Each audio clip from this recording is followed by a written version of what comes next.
Selamat siang teman-teman seperjuangan. Yang terhormat dosen penguji ujian kinerja PPG dalam jabatan tahun 2022. Perkenalkan, nama saya Venansius Syukur. Saya guru mata pelajaran Pendidikan Agama Katolik sekaligus Kepala Sekolah pada Sekolah Dasar Katolik Tonggur, Desa Bangka Tonggur, Kecamatan Lelak, Kabupaten Manggarai, Provinsi Nusa Tenggara Timur.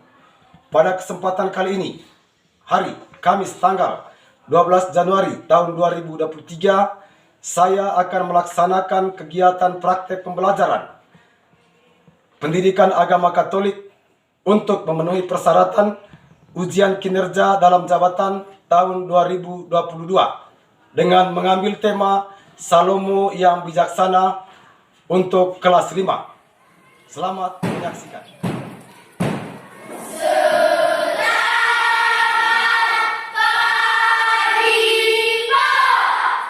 Selamat pagi. Selamat pagi, Pak. Saya akan mengecek kalian tentang kehadiran kita, ya.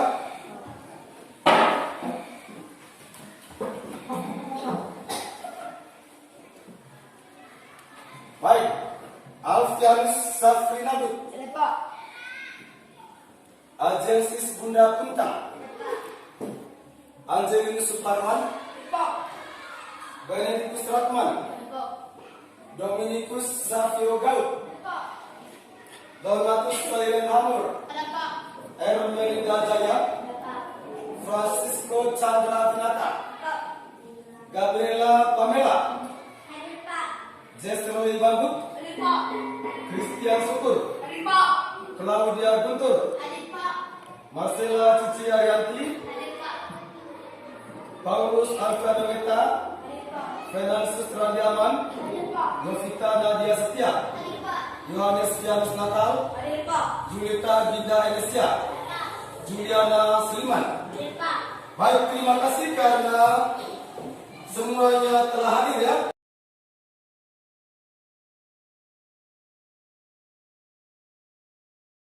Sebagai orang beriman, kita buka dengan doa. Karena itu saya minta seorang peserta didik untuk memimpin kita dalam doa.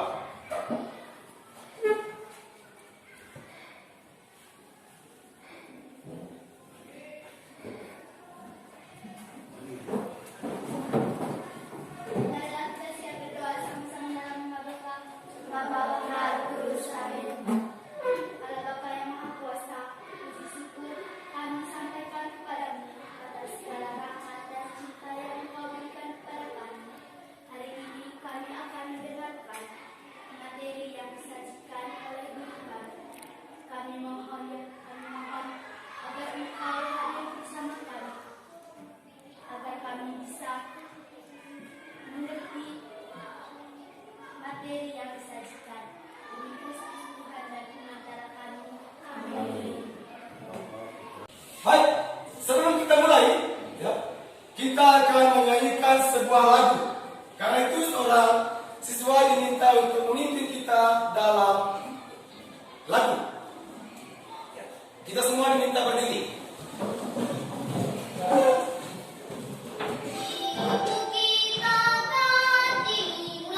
Ibu kita Kartini, putri sejati, putri Indonesia, warna mana, wahai ibu kita Kartini, putri yang mulia, sungguh besar cita-citanya bagi Indonesia.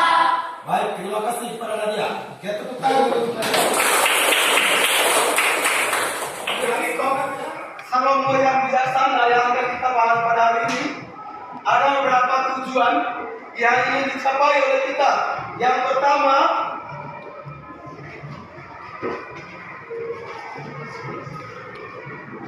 tujuan pelajaran, ya. Yang pertama, siswa dapat mengenal dan menyebutkan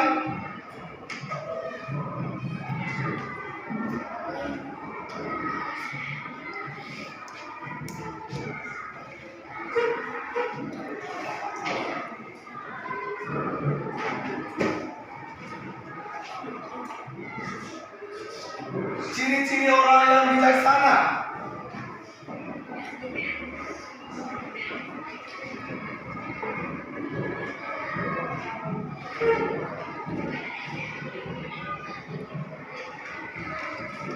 Dan tujuan yang pertama yang akan ini kita capai pada pelajaran Salomo yang bijaksana adalah siswa dapat mengenal dan menyebutkan ciri-ciri orang yang bijaksana. Lalu yang kedua, siswa dapat mengetahui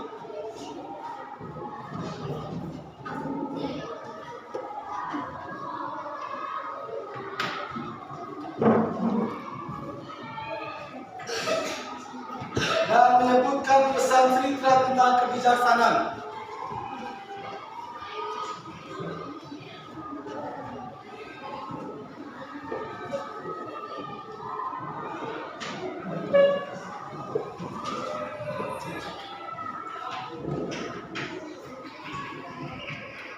Lalu yang ketiga, tujuan yang ketiga, siswa memahami arti bijaksana.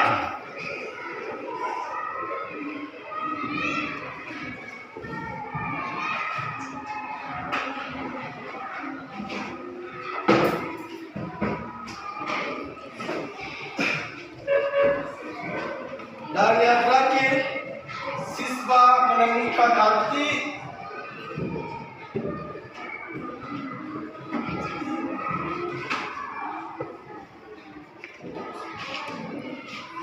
orang yang tidak bijaksana.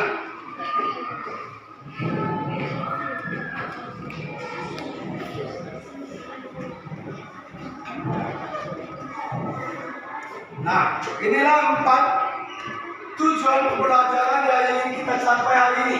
Ya. Yang pertama adalah siswa dapat mengenal dan menyebutkan ciri-ciri orang yang bijaksana. Apa ciri-cirinya? Tadi dia bisa memanfaatkan hati nurani, bersikap adil, lalu mengetahui dan menyebutkan pesan Salomo. Mengadili apa? Mengadili apa tadi? Dalam kisah kita suci tadi, kisah tentang Salomo yang bijaksana. Ya, dan Salomo dijuluki bijaksana karena apa? Karena mengapa Salomo dijuluki sebagai bijaksana? Karena mampu mengadili perkara dua perempuan yang memperebutkan hak. Dalam kitab tadi yang barusan kita dengar, bagaimana dua perempuan yang memperebutkan anak, di mana mereka sama-sama melahirkan anak meskipun dalam waktu yang berbeda. Perempuan yang satu melahirkan anaknya dan perempuan yang lain juga melahirkan anaknya. Tapi dalam satu rumah tidak ada yang tahu, tidak ada yang tahu. Nah, anak perempuan yang kedua yang melahirkan anaknya, ketika satu malam anaknya tertindih. Akibatnya apa? Anak yang dilahirkannya itu mati. Tetapi ketika tengah malam, bagaimana upaya dia? Bagaimana upaya mamanya yang anaknya mati? Nah, dia melihat bahwa perempuan yang satu yang melahirkan anaknya juga sementara tidur lelap. Ya. Dia mengangkat anaknya mati dan meletakkan di sisi ibu yang tidurnya lelap. Lalu anak dari ibu yang satu ini diambilnya dan diletakkannya pada apa? Di sampingnya. Nah, tetapi dalam keesokan harinya, ibu yang sebenarnya tadi, anak dari ibu yang sebenarnya tadi anaknya masih hidup itu, keesokan harinya bangun, dia mau berikan ASI kepada bayinya. Ternyata bayi yang di sampingnya itu tidak bernyawa, mati. Berapa lama kemudian dia mengamati anak itu, melihat apakah ini anak saya atau tidak. Ya, anak saya tidak. Setelah dia teliti, dia mengetahui bahwa anak yang mati itu adalah bukan anaknya. Ya. Anak yang mati itu adalah anak dari perempuan yang lain. Ya, yang lain. Lalu mereka menghadap siapa? Menghadap Salomo. Di hadapan Salomo mereka saling bertengkar. Perempuan yang satu mengatakan bahwa Raja Salomo, Tuanku,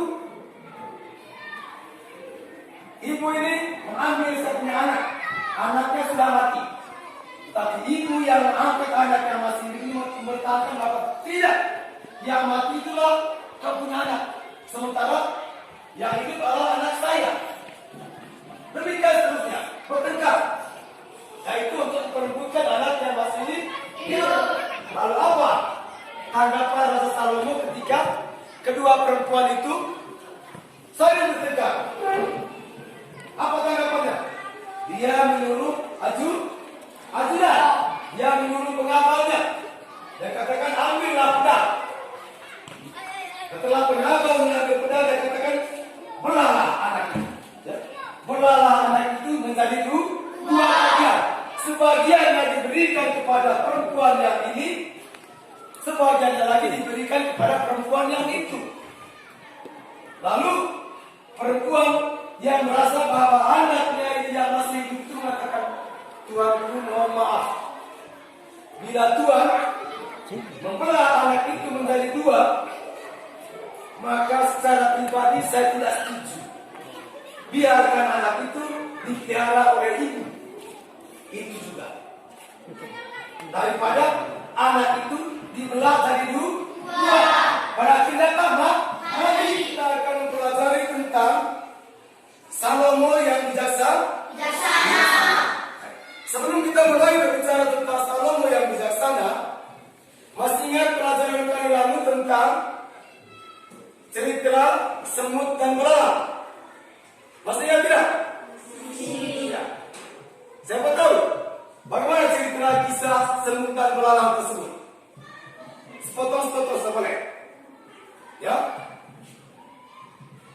Dalam cerita tentang semut dan belalang yang kita dengarkan pada minggu lalu itu, ya, mengisahkan bagaimana kecerdikan semut untuk mempersiapkan bekal pada hari esok.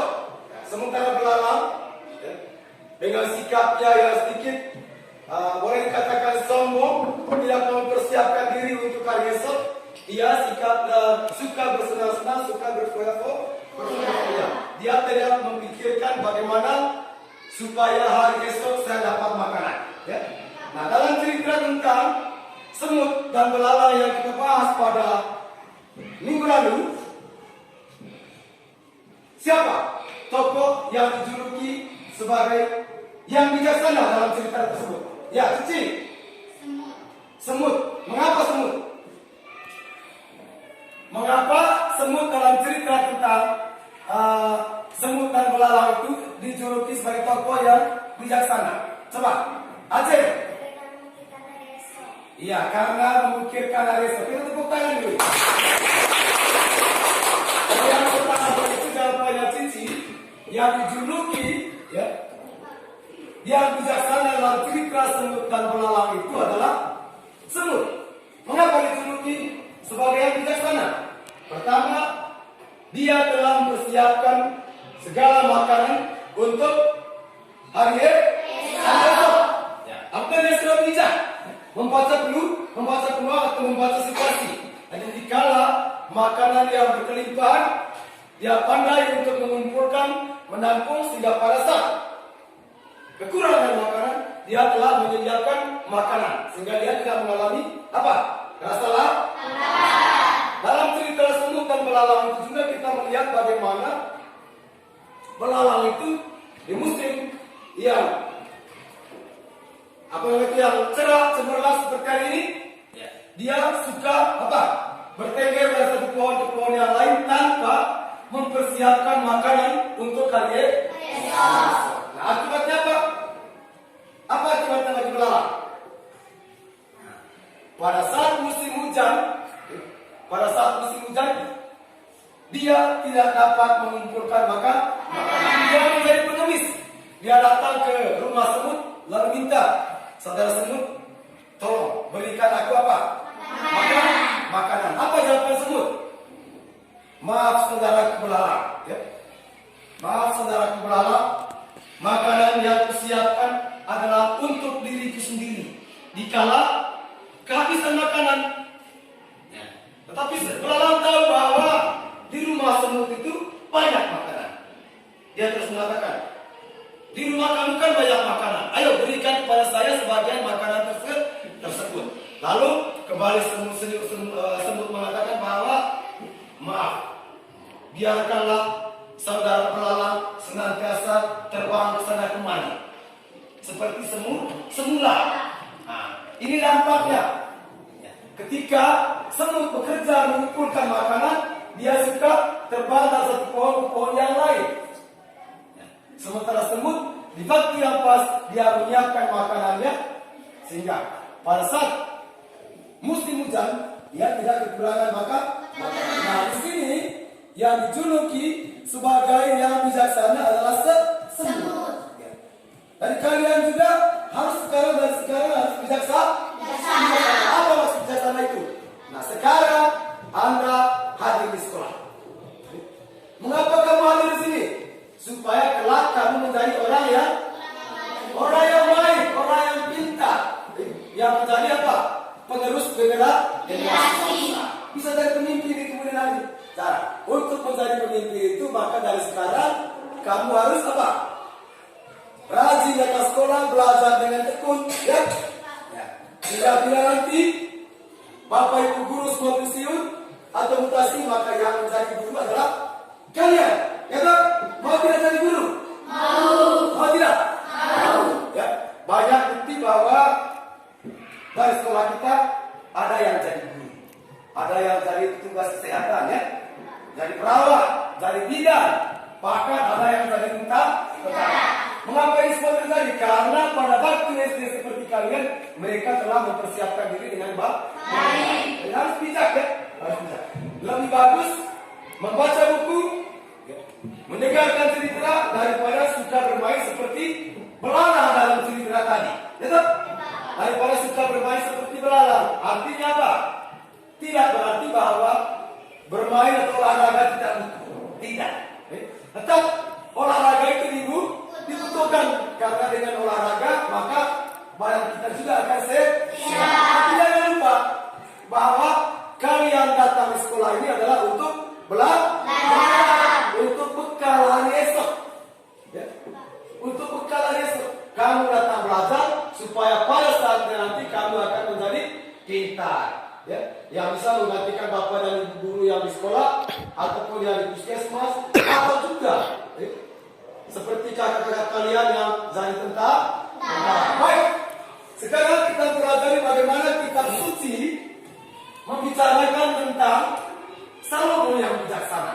Nah, dalam cerita tadi tentang belalang dan semut, maka sekarang bagaimana kitab suci membicarakan tentang Salomo yang bijaksana.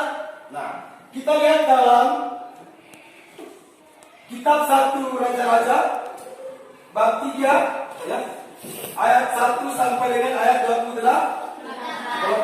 Ada yang bawa kitab suci? Ada yang bawa kitab suci? Tidak ada? Ya, baik. Kita melihat dalam kitab 1 Raja-Raja bab 3 ayat 1 sampai 28. Mari kita dengarkan sama-sama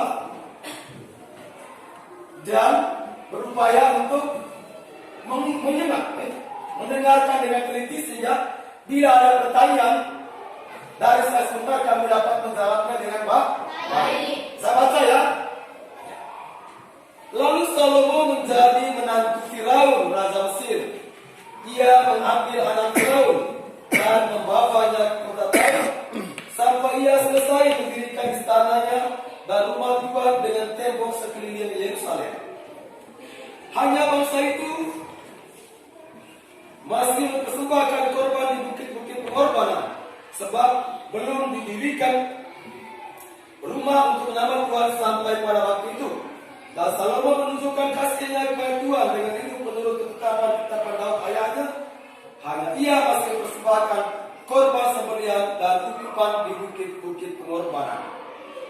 Pada suatu hari, raja pergi ke Gibeon untuk mempersembahkan korban. sebab disitulah bukit pengorbanan yang paling besar. 1000 korban bakaran dipersembahkan Salomo di atas tempat itu. Kamu akan diberi tugas untuk kerja secara berkelompok. Ya, karena itu kelompoknya sesuai dengan jumlah kamu, maka kelompoknya dibagi dalam 3 ya, 3 kelompok ya.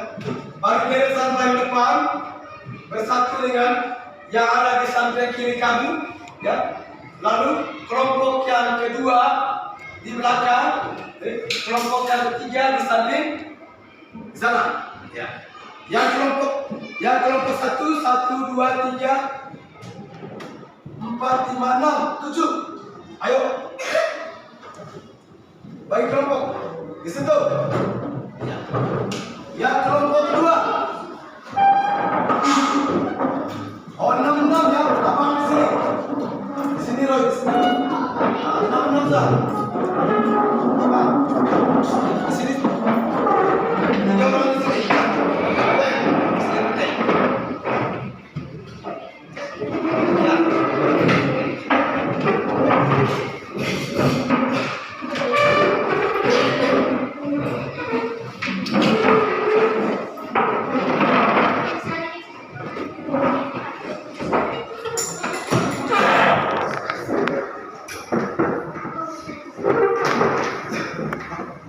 Baik, dalam kerja kelompok ini, ya, kamu akan memilih salah satu orang yang menjadi pemimpin. Ya. Untuk kelompok 1, siapa pemimpinnya? Untuk kelompoknya, oh Cici. Kelompok 2, Indah ya. Kelompok 3, ya Aceh. Sekarang, kamu harus diskusikan dalam kelompok 3 pertanyaan ini.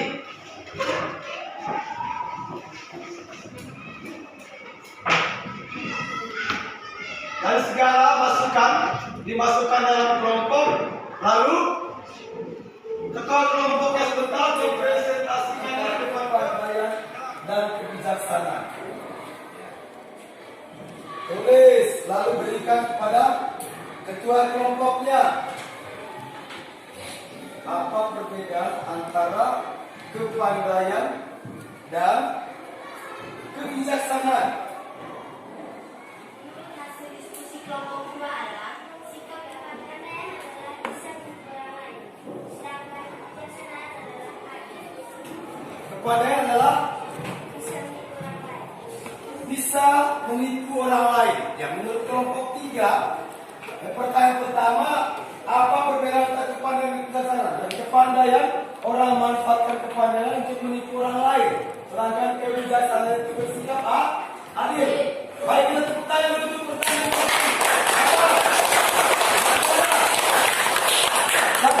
kelompok 2, 3, kelompok 1, 2, itu nomor 1 itu. Kelompok 3, nomor 2, lanjut. Kelompok 3, belum selesai. Nomor 2, tadi menurut kelompok 1 tadi itu sama ya. Jadi kepandaian itu adalah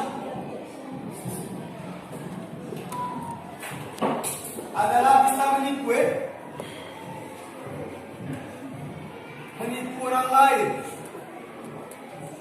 Menipu orang lain. Orang memanfaatkan kepandaiannya untuk menipu orang lain, itu kepandaian. Sedangkan kebijaksanaan adalah apa tadi? Azin? Sama dengan bersikap adil ya? Nah, ini menurut kelompok 1 dan kelompok 3. Pertanyaan nomor 1. Baik, pertanyaan nomor 2, kelompok 3. Jelaskan pengertian sikap bijaksana. Sikap bijaksana itu apa? Ayo, Aceh.